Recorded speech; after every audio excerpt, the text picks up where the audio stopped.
All right, that one's done. Look, a lot going on this week.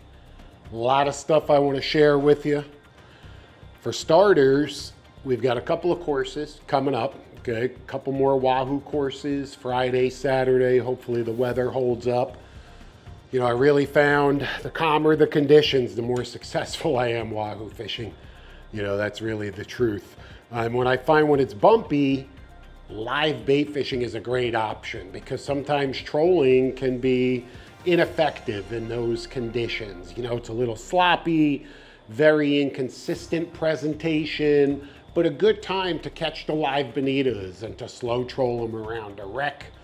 Speedos, goggle eyes, blue runners, a lot of other options, but the bonitas, the bullets, that's the ticket to success right there.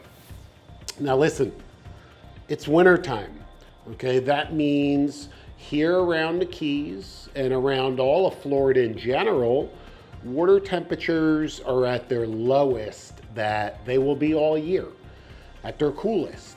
And with those cool water temperatures, there's also an influx of mackerel. So even though we're talking about Wahoo fishing, let's talk about fish with teeth in general. Spanish mackerel, Cero mackerel, king mackerel. This is the season for mackerel fishing. This is the season to target fish with teeth. And for us, for anglers, of course, that means we've got to fish wire, right? Or we're going to get cut off left and right. Certainly every now and then we'll land a quality fish on mono, get them in the corner of the mouth. A lot of different scenarios, okay? But for the most part, when we're fishing live bait for the mackerel or for Wahoo, we absolutely are fishing wire. What are the options?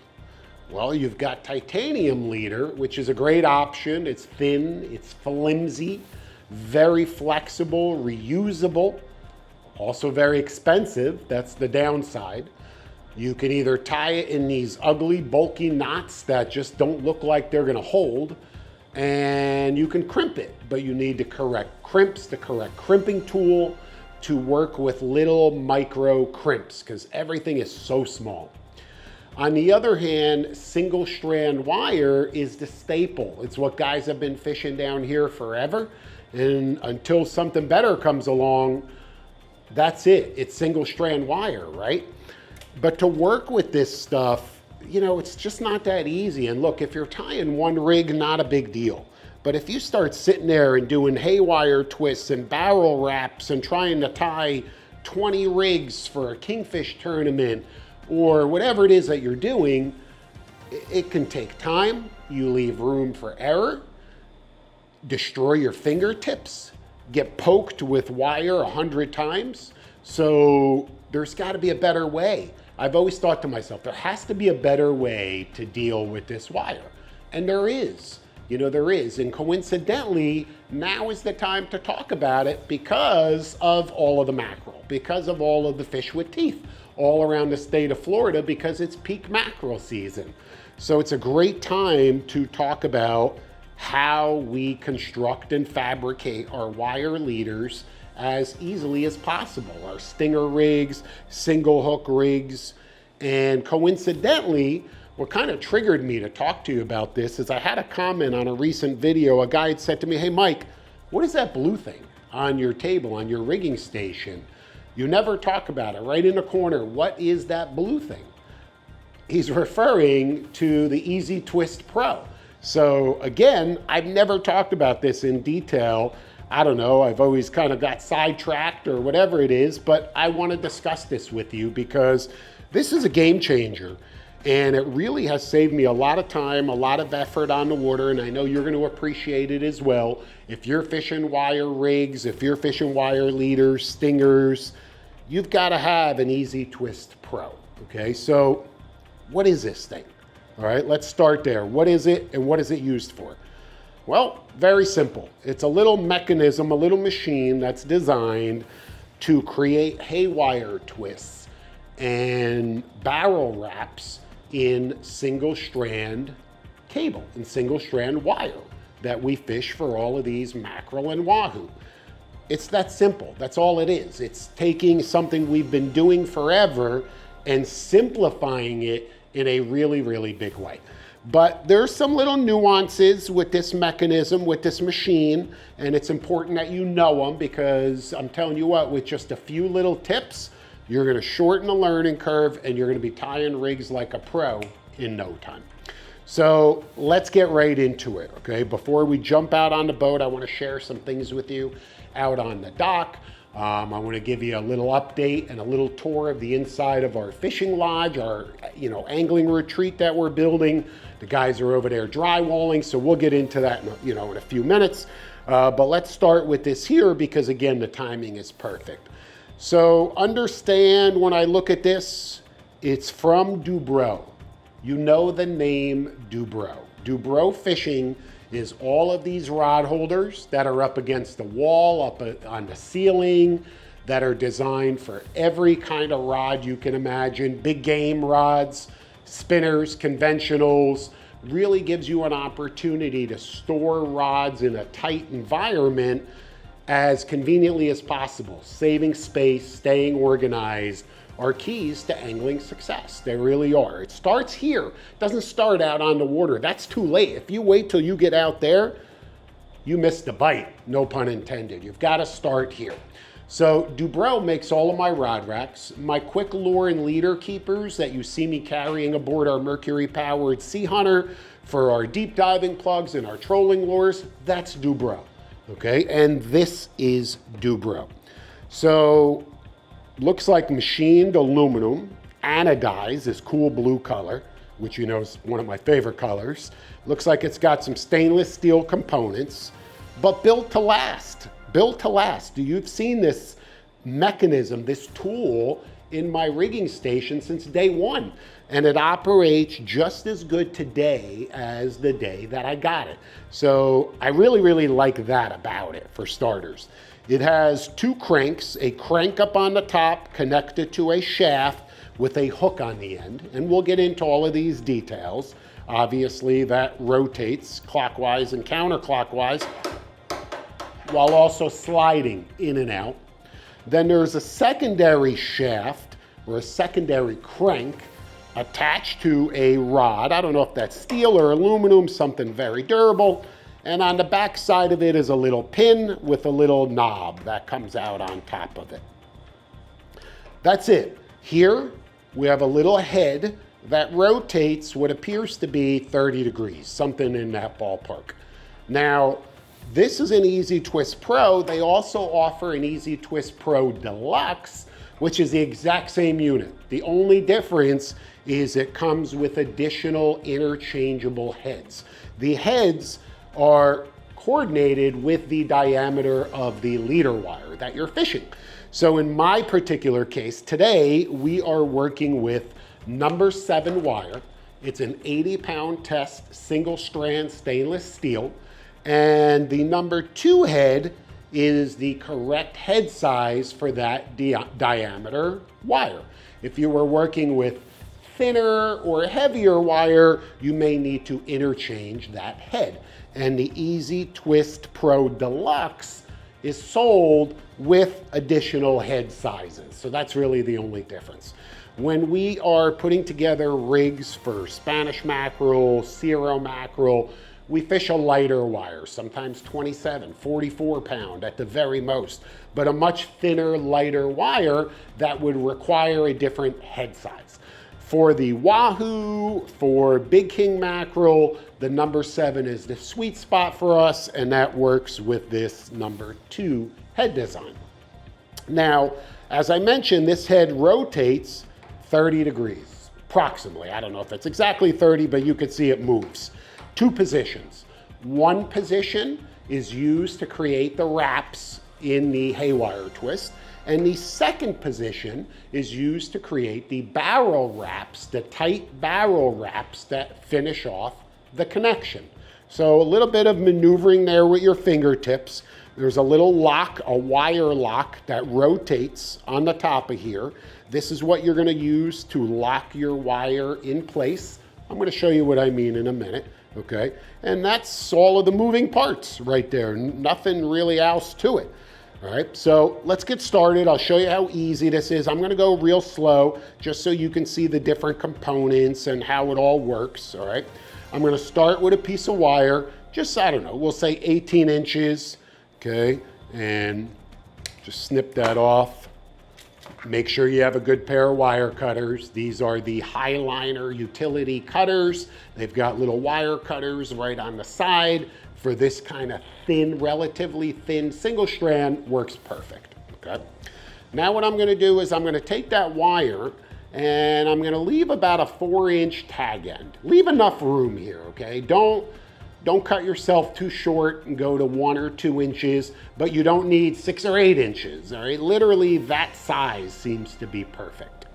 The first thing we're gonna do is we need to create the loop in the top of the single strand where our hook or our swivel is going to be affixed to the wire leader. So we have to create a nice little neat loop in this single strand. And the way we do that is with this crankshaft right here, this forward crankshaft, okay? We put it in the 12 o'clock position, straight up and down. And on the opposite end of this shaft, as I mentioned earlier, there's a pin that sticks out, and right above the pin in that 12 o'clock position is another little knob, almost like a smaller pin. We're gonna take our wire, about 4 inches, and we're going to put it right in between those 2 pins, just like that. I'm gonna hold a little bit of pressure with my thumb, and understand, look, this is like everything else. You do it 5 times, you're gonna get really good at it. You do it 25 times, you're gonna get really, really good at it. You do it 125 times and you're blowing through rigs with your eyes closed, one hand tied behind your back, and it's second nature. So a little bit of practice is gonna make perfect. We've got our tag end right there. It's situated in between the 2 pins. We're now going to grab this crank and we're going to rotate it counterclockwise just over 360 degrees. So here we go. We're going all the way around. I'm applying a little bit of pressure with my thumb right there just to keep everything nice and steady where I want it to be. I go just a little bit past 360. And there's my loop. I don't know how well that translates, but there's a little loop right there that I've created. And here's my tagline sticking off. Step 1. Incredibly simple, right there, very, very easy. So at this stage, I'm gonna grab a swivel, a barrel swivel. I'll put it right on the tag end, and I'll let that barrel swivel come down and rest right on the loop. So it's literally just hanging right on the loop right there. That's the first part of the connection, the first part of the knot. There it is, right there, the barrel swivel on the loop. And look at the orientation of the remaining cable, almost like a V, okay? We've got the tag end going up in one direction, and we've got the main wire going in the other direction, literally like a V, okay? Step 1, done. Now I come over here to my EZ Twist, and I kind of like to step over to the side. On the top of the head here, the first position that we need is directly in line with the shaft. There are channels right here that are cut out on the top of the head. There are 2 channels where your wire is going to rest in those channels. And this little wire lock, I'm going to rotate it and put it directly above the wire to hold it in position. Before doing so, I'm going to take the small loop that I created. I'm going to put it right on the hook on the end of this main shaft. Slowly, I'm gonna work it back toward me until the wire sits perfectly right in those channels. I'm gonna take that wire lock, swing it around, and there it is. Okay, done. It's now fixed into the machine. I now have my loop at the end of the wire where my swivel or my hook is dangling. The eye is attached to the hook on the end of the shaft because this is the shaft that we're gonna rotate to create our wraps. The wire is gonna stay in position because of this little wire lock, that little locking mechanism right at the top. And as I grab this shaft, I'm going to exert a slight amount of outward pressure as I turn. Don't pull out too far, your wraps will be spread apart too far. Just a little bit of outward pressure. With a little practice, you'll realize how much pressure is right for you, because you may want your wraps closer, you may want your wraps further apart. Either way, you'll figure it out after a little practice. So I don't even have to hold anything. I just instinctively keep my fingers here and look at it. Look at everything. Make sure everything is seated properly. Everything looks right. If it doesn't look right, it isn't right. Do it over. And it's okay to do it over. Okay? It's not the end of the world. You're not going to be perfect every time. But if your rig is not perfect when it's done, that's a big no-no. Don't let premature tackle failure enter the equation. So do it as many times as you have to get it right, okay? So, okay, the wire is in there, everything's seated properly. I'm going to grab this crank. I'm going to exert a little bit of outward pressure while I crank 4 or 5 times. So here we go, 1, 2, 3, 4, and we'll go one more, 5. Boom, done. So I've now created my 5 wraps. Now, here's, I don't want to say the tricky part, I don't want to say the complicated part, I want to say the last part to the equation is I need to rotate that head 30 degrees, okay? And when doing so, with the tip of my finger, I just want to straighten out that wire. And the final step is taking that wire lock on the top of the head and rotating it 90 degrees. We no longer want it covering the tag end. We now want it in line with the tag end. That is going to enable us to crank and to create those tight barrel wraps. So once again, everything is seated perfectly. There's my tag end. My main wire is going in this direction. I'm looking at it, everything looks great. I now grab the crank and I'm gonna go 1, 2, 3, 4, 5. I could add another one, 6, and boom. There it is, look at that. Just an absolutely perfect haywire twist. I've got a little loop on the bottom where my swivel is affixed. I've got 4 or 5 wraps going up, and then I have another 4 or 5 very tightly wound barrel wraps. At this stage, a lot of guys will grab this little tag end, and you can bend this tag end and you can crank it and that'll cut right off. Another option is simply to take a pair of wire cutters. You can either use these highliner ones. Another option is just a simple pair with a point on the end. Okay, get really close to that wire and snip that off. You might be left with a little burr, but that's okay. Okay, you're a big boy, you'll be able to handle it. And we have a completed connection right there, a perfect haywire twist that I could trust.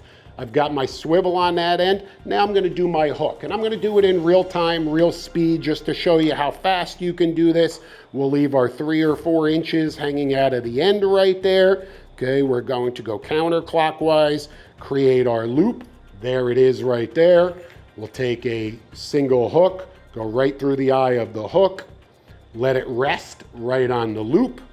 Again, we're gonna put our head back in the correct orientation. Our eye that we created is right there on the hook of the shaft. The 2 wires are sitting in place perfectly. The little wire lock now has them locked into position. 1, 2, 3, 4, 5. Boom, I've got my wraps done. I'm gonna rotate the head 30 degrees. I'm gonna just rotate that wire lock. Everything looks good. 1, 2, 3, 4, 5. I can go one more. Boom. Take that off. And there it is. Absolutely perfect haywire twist. Okay, once again, I either can snip that off, or if it's too small to bend and create a crank, then I can just use a pair of snips. So here is my perfect wire leader. It looks great. More importantly, it's gonna hold. I could trust it. It's perfect. And that's what's important to me. I didn't have to twist my fingers up. I didn't poke myself with wire 100 times. It's a no-brainer. Okay, works with all sizes of single strand wire, and really the EZ Twist Pro has become a vital tool in my rigging station. So if you're fishing for mackerel, wahoo, you definitely need to get yourself one of those. So enough of that. Look, like I said, got a couple courses coming up. Conditions have been tricky down here lately. They really have. You know, some days we go out there, the water's really green, there's a lot of grass. Really makes trolling very challenging, okay? And sometimes, you know, you can run 10 miles, 20 miles in either direction, and you can find clean water, and sometimes you can't, you know? But what I will tell you, what I have found is wahoo fishing here in the Keys is very conditions driven, no question about that. If you are forcing it, if it's rough, green water, grass, you're likely not going to be successful. Might be a good time to switch to plan B. Plan B may be bait and catching and fishing live bonito with the tuna tubes, which we're really getting into, really exciting, or maybe just going to do something else altogether, okay? You've got to understand how and when to fish the conditions. And that's something I want to talk to you a little bit more about. So let's go jump on the Sea Hunter.